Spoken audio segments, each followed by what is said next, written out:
कि काला तब बोलिए ना तब हाँ। जाके तक बिल्कुल सूत गया। अच्छा गुस्सा होना सीख रहा है। को छोड़ दो झूलने दो। छोड़ दो बाबू झूलाएगा झूला को झूला सीताराम सीताराम बोले ना सीताराम सीताराम सीताराम जय जय सीताराम बोलो। Hello YouTube family, good morning. कैसे हैं आप सभी? उम्मीद करती हूँ आप सभी बहुत अच्छे होंगे, स्वस्थ होंगे, मस्त होंगे। आप सभी का बहुत बहुत स्वागत है आपके अपने YouTube channel Anamika lifestyle blog में। फ्रेंड्स, आप सभी के कमेंट्स बिल्कुल मतलब नहीं आ रहे हैं, तो प्लीज़ आप लोग कमेंट किया कीजिए, लाइक किया कीजिए। चैनल पर नए आते हैं तो प्लीज़ सब्सक्राइब ज़रूर से किया कीजिए। और प्लीज़ आप सभी से रिक्वेस्ट है, मेरी वीडियोस देखते हैं तो वीडियोस अच्छी लगती है या जो भी आप लोगों के राय रहते हैं, प्लीज़ ज़रूर से आप लोग कमेंट करके मुझे बताया करिए। ये ब्लॉग मेरे ससुराल का है और ये वोट था 13 तारीख को हमारे यहाँ। तो वोटिंग के लिए सभी लोग इकट्ठे हुए थे घर पे, सारे मेंबर्स आए हुए थे, मतलब मेरी देवरानी और जेठानी को छोड़ के बाकी सारे लोग आए हुए थे और बड़े वाले मेरे जो जेठ हैं वो छोड़ के। तो सारे परिवार जब एक जगह इकट्ठे होते हैं ना, बड़ा ही अच्छा लगता है। सब मिलजुल के इतनी हंसी मजाक होते हैं, इतनी सारी बातें होती हैं, वो वाला सुकून ना अलग ही होता है परिवार के साथ वाला, चाहे जैसा भी हो। तो मतलब वो फिर चले गए थे सारे लोग, उसी दिन शाम को चले गए थे। मतलब जो मेरे से छोटे वाले देवर है वो चले गए थे, उसका बेटा भी आया हुआ था, वो भी चला गया था। और मेरी जेठानी की बेटी एक थी, वो भी चली गई थी। बाकी बचे हुए थे हम, मतलब मैं, मेरे हस्बैंड, कुहू और छोटे वाले देवर, दादी मेरी, मम्मी पापा और एक मतलब मेरी जो देवरानी, मतलब सॉरी जेठानी जो है उसकी, उनकी बेटी बची हुई थी छोटी वाली।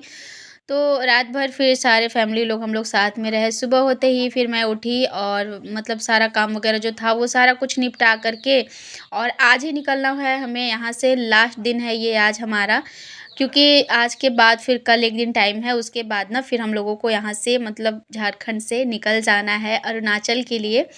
तो यहाँ पे मैं लग गई हूँ सारी तैयारियाँ करने के लिए। सुबह उठ गई थी मैं 5 बजे ही, और मम्मी, जैसा कि सबसे पहले मम्मी उठती हैं तो पूरा झाड़ू कर देती हैं, तो उन्होंने झाड़ू कर दिया था। मैं उठी तो बाकी नाश्ता वगैरह मैंने बनाया और उसके बाद मैं यहाँ पे अपने कामों में लगी हुई हूँ।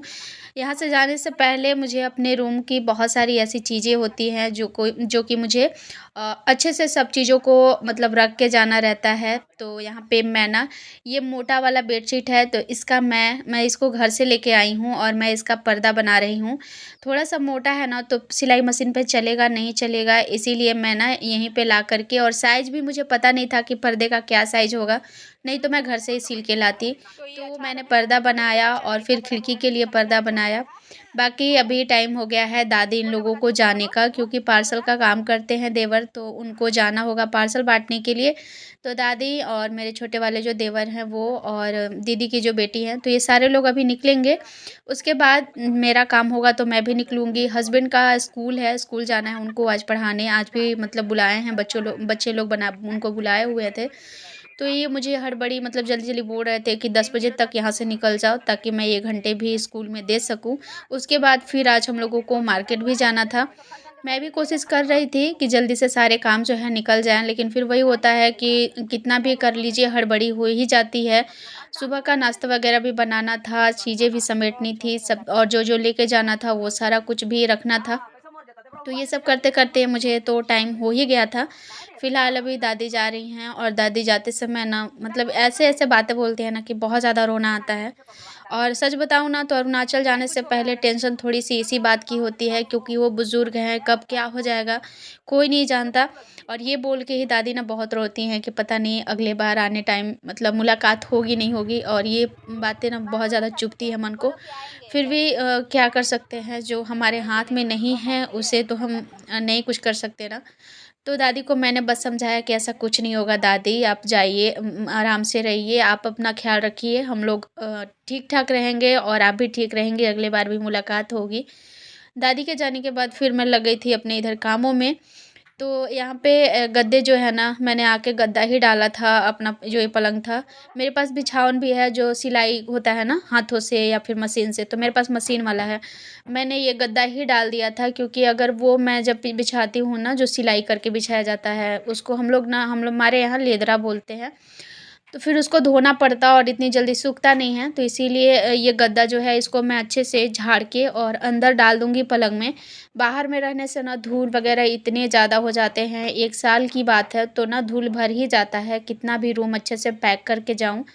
तो इसको मैं पलंग में डाल दूँगी, बाकी सारी चीज़ें जो हैं पहले से ही डाली हुई हैं और मेरा जो पलंग है वो भी पूरा फुल है, बस ये गद्दा डाल दूँगी तो पूरा ही फुल हो जाएगा। इधर से डालने की कोशिश कर रही थी लेकिन फिर वही ना बहुत ऊँचा हो जा रहा था और ऊपर का जो ये पलाई होता है वो बैठ नहीं रहा था। फिर मैंने इस तरफ का पलट के और मतलब उस साइड में रख दिया। सारे चीज़ों को अंदर रखने के बाद ना ऊपर से एक बड़ा-सा मेरे पास कवर है, यही गद्दा वाला ही कवर है जो उसको खोली बोलते हैं ना, तो उसी को मैं ना उस पे ऊपर से अच्छे से ढक देती हूँ ताकि जो भी धूल-गर्दे हैं अंदर में मतलब चीज़ों को ख़राब ना करे। इससे ना मुझे थोड़ी-सी हेल्प हो जाती है, सारी चीज़ों को आके बहुत ज़्यादा झाड़ने की ज़रूरत नहीं पड़ती, बस उस वाले कपड़े को हटा कर के, कवर को हटा कर के और सब चीज़ों को एक बार कपड़ा मार देती हूँ तो अच्छे से जो है साफ़ हो जाता है। नहीं तो अगर ऐसे सबको एक-एक करके साफ़ करना पड़ जाए तो और ज़्यादा दिक्कतें हो जाती हैं आने के बाद। इसीलिए मैं अच्छे से कपड़े को ढक देती हूँ कपड़े से सारी चीज़ों को। उसके बाद फिर पलंग के ऊपर भी ना मैं प्लास्टिक डालती थी लेकिन जब मैं आई थी ना वहाँ से तो मैंने ना बहुत गंदा हो गया था वो वाला प्लास्टिक, तो मैंने उसे ना डाल दिया था धोकर के ऊपर में। पता नहीं वो उड़ के कहीं चला गया या फिर नीचे गिरने की वजह से किसी ने ले लिया, पता ही नहीं चला। तो वो वाला नहीं था तो ये मतलब ना लेदरे का कवर है मेरा, तो इसको मैंने डाल दिया है इस तरह से, जो भी धूल मिट्टी होगा इसी के ऊपर होगा और जो पलाई है पलंग का वो ज़्यादा ख़राब नहीं होगा। तो सारी चीज़ें जो है मैंने कर ली है और जितना कुछ यहाँ से लेके जाना था सब कुछ मैंने पैक करके एक साइड रख दिया है। बाकी थोड़ा बहुत सामान ही अलमारी के ऊपर रह गया है। और इधर में मैंने अपने गोदरेज को और जो मेरा एक सूटकेस है उसको भी अच्छे से ढक दिया है और ये देखिए गोदरेज का कवर जो मैंने सिला हुआ था। आप लोगों ने शायद मुझे याद है मीरा जी ने मुझसे इसका मतलब ये माँगा था, उनको सिलाई करना था, इस तरह का पर्दा बनाना था लेकिन मैं ना थोड़ा बिज़ी होने के चलते नहीं बता पाई। अगर आप अभी भी चाहती हैं तो आप मुझे कमेंट करके बताइएगा मीरा जी, मैं ना आपको अरुणाचल जाने के बाद इसको बनाना सिखा दूँगी। और फिर इस तरफ देखिए फ्रिज को भी ढक दिया है, पलंग का ऊपर का जो होता है ना उसको भी ढक दिया है। यहाँ पे मैंने एक बड़ा पर्दा लगाया है खिड़की के पास और उसमें ना थोड़े-थोड़े मैंने डाल रखे हैं डंडे डाल रखे हैं मोटे-मोटे, ताकि पर्दा ज़्यादा हवा की वजह से मतलब ये उड़े नहीं और धूल-गर्दे जो है कम गिरे। तो बहुत सारी चीज़ें ऐसी होती हैं जो कि जाने से पहले नट करके जाना पड़ता है अपने हिसाब से, चीज़ें ख़राब ना हो इस वजह से। ये वाला मोटा वाला पर्दा मैंने मेन गेट पे लगाया है ताकि धूप से ना दरवाज़ा जो है बचा रहे और पानी भी आए। तो सबसे पहले पर्दा ही अपने मतलब पर्दा के ऊपर ही आए, उसके बाद थोड़े बहुत हो सके तो इसके ऊपर आएगा, क्योंकि बाहर से ना बिल्कुल खुला था इसलिए मैंने ऐसा कर दिया है। बाकी देखते हैं आने टाइम तक कैसा रहता है। उसके बाद फिर अपने घर से निकल चुकी हूँ और अब ये सफ़र, ये जो टाइम होता है ना बड़ा ही मुश्किल होता है। लेकिन फिर भी ना थोड़ा-सा हिम्मत ये रहता है क्योंकि क्या होता है कि यहाँ पे उतनी फैमिली रहते नहीं, तो निकलने में उतना ज़्यादा बुरा लगता नहीं है। फिर भी ऐसा अपना घर है, तो थोड़ा तो लगता ही है कि अब यहाँ से जा रहे हैं, पता नहीं कब आएँगे। घर आने के बाद मतलब वहाँ से निकल के हम लोग आए घर, सारा बैग वगैरह रखा यहाँ पे और हस्बैंड को लेट हो गया था तो इसलिए हस्बैंड ने कॉल करके बोल दिया स्कूल में कि नहीं आ पाएँगे और अब हम लोग निकलेंगे यहाँ से मार्केट के लिए। कपड़े मैंने चेंज कर लिए हैं क्योंकि साड़ी पहन के आई थी तो पूरा दिन ना मार्केट में रहूँगी साड़ी पहन के, तो फिर दिक्कत ही होगा। कुहू का कपड़ा भी मैंने चेंज कर दिया। मम्मी घर पे नहीं थी, ताला भी इसीलिए लगा दिया क्योंकि घर पे कोई नहीं था। उसके बाद हम लोग निकल गए हैं अब मार्केट और सबसे पहले मैं जाऊंगी मॉल क्योंकि कुछ-कुछ चीज़ें तो ले ली है हम लोगों ने लेकिन और भी बाकी चीज़ें नहीं हो पाई थी, नहीं मिल पाई थी वहाँ तीनों मॉल में। तो ये मतलब ना ज़्यादा दूर नहीं है घर से, मतलब मुझे लगता है कि 3 से 4 किलोमीटर के दूर पे ही एक मॉल है। तो यहाँ पे इंडिया फैमिली मार्ट करके, तो यहाँ पे भी मिल जाएगा मुझे लगता है क्योंकि यहाँ पे भी कपड़े वगैरह ज़्यादा ही रहते हैं। चलते हैं अंदर और देखते हैं कि क्या-क्या है, मिल पाएगा, नहीं मिल पाएगा।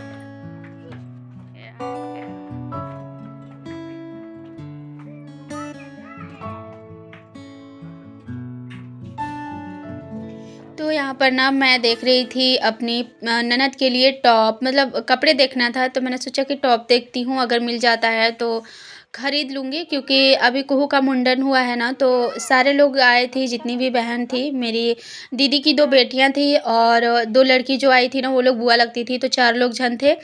और फिर मेरी गई थी जेठानी की बेटी, तो वो भी थी, सारे लोग मतलब थे, तो सबको मैंने पैसा दे दिया था। लेकिन जो मेरी ननद है वो उन्होंने भी छठ करा था, तो वो नहीं जा पाई थी। और फिर अभी भाई दूज भी था, उसका भी बाकी था, तो मैंने सोचा था कि ना उनको एक कपड़ा ही खरीद के दे दूँगी, क्योंकि वैसे वो कुछ पहनते नहीं, ज्वेलरी वगैरह जैसे होता है ना गोल्ड या फिर सिल्वर वाले, तो वो पहनती नहीं, तो मैंने सोचा था कि कपड़ा ही दे दूँगी। लेकिन फिर यहाँ पे ना मुझे कुछ वैसा मिल नहीं रहा था, क्योंकि बहुत सिंपल, मतलब अभी क्या है ना कि जो गर्म कपड़े हैं ना वो ज़्यादातर आ गए हैं, तो उस टाइप के ही दिख रहे थे, बाकी वैसे कुछ मुझे लगा नहीं। मैंने बहुत खोजा लेकिन फिर मुझे लगा नहीं। मैंने 2 टी-शर्ट निकाला था, सोच रही थी ले लूँ, फिर मैंने सोचा कि नहीं रहने देते हैं, क्योंकि उतना कुछ ख़ास नहीं लग रहा था।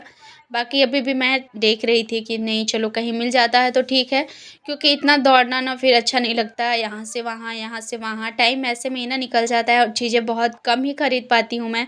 हस्बैंड से डाँट भी इसीलिए मिलती है कि तुम जितना घूमती हो उतना दिन में पूरा मार्केट खरीद लूँ मैं अकेले। तो होता है हस्बैंड लोग का क्या है, वो तो कुछ भी ले लेते हैं, वो इतना पसंद नहीं करते हैं जितना कि हम लेडीज़ सोचते हैं, क्योंकि हमें पैसा भी देखना रहता है और चीज़ें भी देखनी रहती, क्वालिटी क्या है। तो मुझे तो कुछ मिला नहीं, फिर हम लोग वहाँ से निकल के आ गए थे गन्ने के जूस वाले भैया के पास में, क्योंकि बहुत टाइम हो गया गन्ने का जूस पिए, मुझे लगता है 1 साल से ओवर हो गया। अरुणाचल जाने से पहले ही मैंने पिया होगा, वहाँ तो मिलता नहीं है ऐसे। तो यहाँ पे कुहू ना जब से आई है तब से जब मैं उसको मार्केट लेके जाती हूँ तो बस उसको यही रहता है, मम्मा जूस पीना है, जूस पीना है। तो यहाँ पे गन्ने वाले भैया जूस बेच रहे थे, तो सोचा कि चलो गन्ने का ही जूस पी लेते हैं, क्योंकि मुझे बहुत पसंद है। तो यहाँ पे मैंने 2 कप, मैंने मतलब 2 ग्लास मैंने बनवाया था, बड़ा वाला जो होता है ना ग्लास उससे। तो हमारे यहाँ ना 20 रुपए का बड़ा वाला गिलास मिलता है और 15 रुपए का छोटा वाला मिलता है। तो मैंने 2 गिलास बनवाया था कि हम दोनों के लिए, और कुहू तो थोड़ा बहुत ही पिएगी, इधर 2 लोगों के लिए बहुत है। तो जैसे ही मैंने कुहू को दिया ना, उसने पूरा ग्लास ही फिनिश कर दिया। आधा पी करके हस्बैंड उसको दे रहे थे लेकिन उसने नहीं लिया, बोला वो भरा हुआ चाहिए उसको। फिर मैंने जो दिया मुँह में लगाई तो छोड़ी ही नहीं, पूरा ग्लास जाके उसने फिनिश करा। और फिर मैं अलग से जा कर के 1 गिलास और बनवाई तो खुद मैंने पिया। उसके बाद मैं आ गई पर्स की दुकान में, क्योंकि मेरे पास जो पर्स है वो ज़्यादा टाइम लिए तो हुआ नहीं है, लेकिन साइड से ना, नीचे के साइड से उसका जो है ना ऊपर का जो है वो हटते जा रहा है। तो फिर ना वहाँ जाने के बाद वही होगा कि तुरंत तो आना नहीं है, टाइम तो लगेगा आने में, तब तक तो ख़राब ही हो जाएगा। और मुझे वहाँ लगता है कि पर्स का दुकान उतना ज़्यादा है नहीं, और जो है भी वो बहुत ज़्यादा उसमें प्राइस रहते हैं, मतलब क्वालिटी अच्छी रहती है लेकिन प्राइस बहुत ज़्यादा रहते हैं, जो कि मेरे बस का बात नहीं है। तो इसीलिए यहाँ पे मैंने एक बहुत ही प्यारा सा पर्स का दुकान देखा था जिसमें बहुत तरह के पर्स थे। फिर यहाँ से मैंने सिंपल सा ही लिया, हालाँकि मैं देखी तो सोची थी कि बहुत मतलब अच्छा देख के लूँगी, मॉडर्न लूँगी, लेकिन फिर ना ट्रैवल ये सब में जब मतलब लंबा सफ़र हो तो ज़्यादातर ना ऐसा ही अच्छा लगता है, थोड़ा-सा जिसमें ज़्यादा सामान आए। तो मैं वैसी हूँ जिसमें ज़्यादा सामान आ जाए वैसा वाला ही खरीदती हूँ। पर्स लेने के बाद हस्बैंड के लिए कपड़े खरीदने थे, तो फिर चले आए हम लोग कपड़े की दुकान में। यहीं से हम लोग हस्बैंड के लिए कपड़े लेते हैं, और मतलब अच्छा खासा जो है प्राइस रहता है और क्वालिटी भी बहुत अच्छी रहती है। हम लोगों का हर एक दुकान ना सेट है, मतलब कपड़े के लिए हस्बैंड के लिए अलग, मेरे लिए अलग, कुहू के लिए अलग, और जो श्रृंगार स्टोर है जहाँ से मैं सारे श्रृंगार वगैरह लेती हूँ, तो ये मेरा श्रृंगार स्टोर है, जो कि शादी से मुझे लगता है कि 5-6 साल पहले, मैं बताऊँ जब से मैं मतलब खुद से सामान अपना लेना शुरू करी हूँ, तब से मैंने इन्हीं भैया के पास शुरू करा है, और तब से लेके आज तक, आज भी मैं आती हूँ तो इन्हीं से सामान लेके जाती हूँ। और इनकी जो मतलब जो भी सामान इनके यहाँ का रहता है बहुत अच्छा रहता है। क्वालिटी सारी चीज़ों की बहुत अच्छी देती हैं, तो एक भरोसा, एक विश्वास भी है, और इन लोगों को भी बड़ा अच्छा लगता है। जब भी आती हूँ तो बातें करते हैं, पूछते हैं कैसा है माहौल वहाँ का। मेरा जो था हर एक जगह मतलब लास्ट हो रहा था हमारा, तो सबको बाय बोलते चल रही थी कि चलिए अब मैं अगले साल मिलूँगी आप लोगों से। कपड़े दुकान हो, श्रृंगार स्टोर हो, सबको यही कह के मैं निकलते जा रही थी। शाम हो गया था और फाइनली मतलब मैंने अपने जो ननद के लिए कपड़े लेने थे वो लिया नहीं था, तो मैं अब उनके ही पार्लर गई। उनका पार्लर और बुटीक है, तो उन्हीं के पास गई। इनकी तबीयत बहुत ज़्यादा आजकल ख़राब रह रही है, तो मैंने बोला कि चलिए आप मेरे साथ। वैसे तो ये आ नहीं रही थी, पर मैंने बोला मुझे कुछ लेना है, ये बोल के मैं इनको लेकर के आई। और इनकी हालत इतनी ख़राब थी कि चलने तक का भी इनको मतलब ये नहीं था, ताकत नहीं था। फिर आने के बाद मैंने बोला इनको कि आपके लिए कपड़ा ख़रीदना है, तो मतलब इतना ज़्यादा गुस्सा कर रही थी कि नहीं मुझे नहीं लेना, आप झूठ बोल के क्यों लाई। फिर मैंने किसी तरह से मनाया, तो वही था कि देख रही थी कि सस्ता कुछ मिल जाए। बहुत ही अच्छी हैं। ऐसे तो मेरी एक भी ननद नहीं है, लेकिन ये मुँह बोली ननद है। एक ही है जो मुँह बोली ननद है, लेकिन मतलब अपने से जो बढ़ के होता है ना, वो है मेरे लिए ख़ास करके। जब भी ज़रूरत होती है मतलब खड़ी रहती हैं, जो है जितना है उतना में खड़ी रहती हैं कि हाँ मैं हूँ। तो वहाँ से ना नहीं मिला हम लोगों को। स्टाइल बाज़ार और सिटी स्टाइल चेक करा मैंने, इनके लिए कपड़े नहीं मिला। फिर हम लोग आ गए थे जिसमें मम्मी अभी हैं, तो उसमें भी बाज़ार में, तो यहाँ से इनके लिए जा कर के कपड़े जो हैं मिल गए। तो यहाँ से कपड़े ले कर के और हस्बैंड जाएंगे, इनको छोड़ के आएंगे। उसके बाद तब तक मैं कुहू के साथ में यहीं रहूँगी मम्मी के पास। और फिर जब हस्बैंड आएंगे तो फिर हम लोग जाएंगे घर, क्योंकि बहुत ज़्यादा लेट हो गया है। शाम को मुझे लगता है कि 6 बजे हम लोग इसमें आए थे, इस वाले मॉल में, और अभी 7 बज गया है। उसके बाद हस्बैंड आए तो अब हम लोग निकल चुके हैं घर के लिए, क्योंकि फिर घर जाके रोज़ की तरह खाना पीना सब चीज़ बनाना है। पैकिंग वगैरह आज से ही शुरू करनी है, कल भर टाइम बचा हुआ है, कल पूरा दिन पैकिंग में लगेगा। और परसों फिर हम लोगों को सुबह 9 बजे निकल जाना है यहाँ से, इसलिए। तो फ्रेंड्स, ब्लॉग आज का आप लोगों को कैसा लगा ज़रूर बताइएगा। अच्छा लगा हो तो प्लीज़ लाइक ज़रूर करिएगा, प्यारा सा कमेंट ज़रूर करिएगा। Bye bye.